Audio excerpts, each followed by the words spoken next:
اعوذ باللہ من الشیطان الرجیم بسم اللہ الرحمن الرحیم الحمد للہ الذی ہدانا لہذا وما کننا لنہتدی لولا ان ہدانا اللہ لقد جاءت رسل ربنا بالحق والصلاة والسلام علی اشرف الانبیاء والمرسلین سیدنا و نبینا و شفیع ذنوبنا و ہادینا بالقاسم محمد وعلی اہل بیتہ الطیبین الطاہرین المعصومین المظلومین اما بعد فقط قال امام جعفر صادق علیہ السلام ما عبد بہ الرحمن اکتسب بہ الجنان۔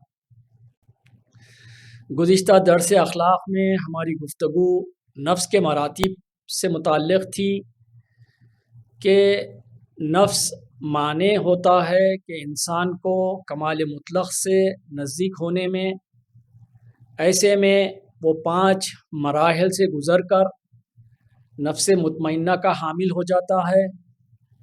اور ہم نے ذکر کیا تھا کہ نفس پر انسان اپنی عقل کے ذریعے سے کنٹرول کر سکتا ہے۔ آئندہ ہم درسوں میں بتلائیں گے کہ کتنی قسم کی قوت انسان رکھتا ہے۔ ایک قوت کا نام ہے قوہ عقلیہ، یعنی نفس پر انسان اپنے عقل کو اگر نفس پر حاکم قرار دیں تو اس کو آپ کنٹرول میں کر سکتا ہے انسان نفس کو، تاکہ وہ گمراہ نہ ہو سکیں، تاکہ وہ گناہ کی طرف انسان کو دعوت نہ دے سکیں، نہ گناہ کروا سکیں۔ آئیے آج ہماری گفتگو عقل کے کام ہیں کہ عقل کے کیا کام ہوتے ہیں۔ چھٹے امام فرماتے ہیں، جب پوچھا گیا کہ ان بعضی اصحابنا ان ابی عبداللہ علیہ السلام قال قلت له مل عقل، چھٹے امام سے پوچھا گیا کہ عقل کیا ہے، تو چھٹے امام نے ارشاد فرمایا قال ما عبد بہ الرحمن اکتسب بہ الجنان، عقل وہ ہے کہ جس کی مدد سے رحمان کی عبادت کی جاتی ہے اور عقل کی مدد سے جنت کو حاصل کیا جا سکتا ہے، حاصل کیا جاتا ہے۔ اکتسب بہ الجنان، اصول کافی کی یہ روایت ہے۔ پھر یہ روایت کا سلسلہ آگے بڑھتا ہے، کہا کہ قال قلت فالذین کانا فی معاویہ فقال تلک النکرا تلک شیطنۃ وہی شبیہۃ بالعقل ولیست بالعقل۔ یہ پوری مفصل روایت ہے، اصول کافی جلد نمبر 1 کتاب العقل والجہل، یعنی اس باب کا نام بھی یہی ہے کہ بجائے جہل کے مقابلے میں علم کو لانے کے یہاں پہ آپ کے عقل کو لایا گیا، کتاب العقل والجہل۔ بعض اصحاب نے امام جعفر صادق علیہ السلام سے سوال کیا کہ عقل کیا ہے، تو امام نے فرمایا عقل وہ ہے جس کی مدد سے پروردگار کی عبادت کی جاتی ہے اور جس کی مدد سے جنت کو حاصل کیا جاتا ہے۔ پھر اصحاب نے امام سے پوچھا کہ معاویہ ابن ابی سفیان کے پاس کیا تھا، تو امام نے فرمایا معاویہ کے پاس شیطانیت تھی نہ کہ عقل، وہ شبیہ عقل رکھتا تھا نہ کہ عقل رکھتا تھا۔ یہ اصول کافی میں ایک روایت ہے۔ اور عقل دیکھیے آپ کہ عقل انسان کے لیے ایک ایسی طاقت ہے کہ جس کے ذریعے سے انسان حقیقتوں کو پہچانتا ہے، یعنی اہمیت اور غیر اہمیت کو سمجھتا ہے، یعنی کیا اسے کرنا چاہیے کیا اسے نہیں کرنا چاہیے، اسے عقل سمجھاتی ہے۔ اچھے اور برے میں بھی تمیز عقل کرواتی ہیں۔ خداوند عالم کے نزدیک بھی سب سے زیادہ محبوب عقل ہے۔ آپ دیکھیں کہ انسانوں کو جو حیوانوں سے جانوروں سے جو جدا کیا گیا وہ عقل کی بنا پر، کہ انسانوں کے پاس عقل ہیں جو جانوروں کے پاس نہیں ہیں۔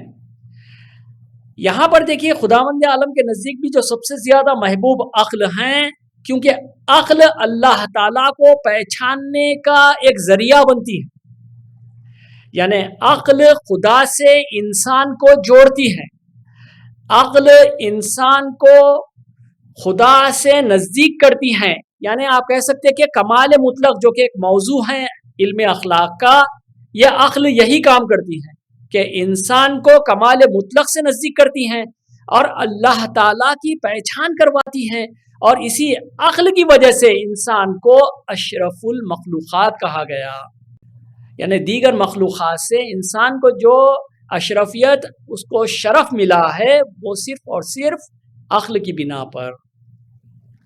قال رسول اللہ صلی اللہ علیہ وآلہ وسلم اول ما خلق اللہ العقل، یعنی حضرت صلی اللہ علیہ وآلہ وسلم نے فرمایا کہ پہلی چیز جو اللہ نے پیدا کی ہے وہ عقل ہیں، یعنی سب سے پہلے اللہ تعالیٰ نے عقل کو پیدا کیا۔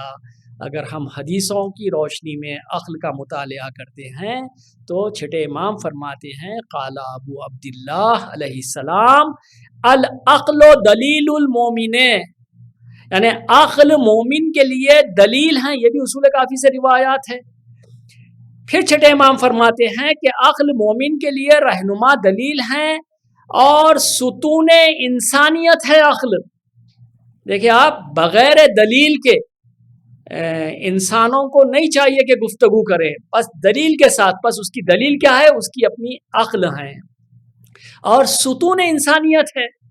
آج جو ساری دنیا میں جو انسانیت پامال ہو رہی ہے اس کی وجہ یہی ہے کہ وہ بے عقلی ہے، بے عقلی سے جو ہے آپ کے انسانوں پہ ظلم کر رہے ہیں، یعنی انسانوں پر اگر وہ ظلم کرتے ہیں تو سمجھ لینا وہ عقل نہیں رکھتے ہیں، چونکہ ستون انسانیت عقل ہے، یہ ہمارے ائمہ نے فرمایا۔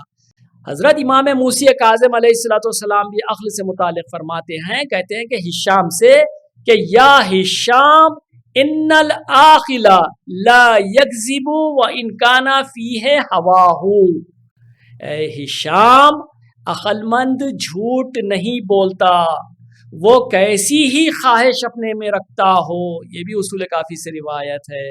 دیکھیں آپ کہ یہ سب قاعدے قوانین بتلائے جا رہے ہیں کہ دیکھو عقل کا اگر آپ استعمال کرتے ہیں تو آپ اللہ سے نزدیک ہو سکتے ہیں، جنت کو حاصل کر سکتے ہیں، اللہ کی عبادت کر سکتے ہیں۔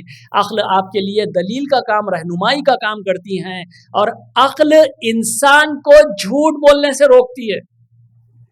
اگر کوئی چاہتا ہے کہ جھوٹ بولنا چھوڑے تو وہ اپنی عقل کا سہارا لے، اپنی عقل کو اپنے نفسوں پر حاکم قرار دے تو وہ جھوٹ نہیں بولے گا۔ تو ہمارے ساتویں امام بھی یہی فرماتے ہیں کہ عقل مند انسان چاہے وہ کیسی ہی خواہشات رکھتا ہو اپنے میں، وہ جھوٹ نہیں بولے گا۔ قال ابو عبداللہ من کان عاقلا کان لہ دین ومن کان لہ دین دخل الجنہ، کتاب الشافی میں یہ روایت ہے۔ حضرت امام جعفر صادق علیہ السلام فرماتے ہیں جو صاحب عقل ہیں اس کا ایمان حقیقی ہے اور وہ جنت میں داخل ہوگا۔ حضرت امام محمد باقر علیہ السلام بھی فرماتے ہیں، کہتے ہیں کہ قیامت کے دن بندوں کا حساب اس کی عقل کے مطابق ہوگا۔ یہ بہت ہی دلچسپ بات ہے۔ دیکھیں کہ پھر رسول خدا صلی اللہ علیہ وسلم بھی ارشاد فرماتے ہیں، کہتے ہیں کہ جب تم کو کسی شخص کے متعلق اچھی عبادت کا حال معلوم ہو تو یہ دیکھو کہ اس کی عقل کیسی ہے، کیونکہ بدلہ روز قیامت عقل کے مطابق دیا جائے گا۔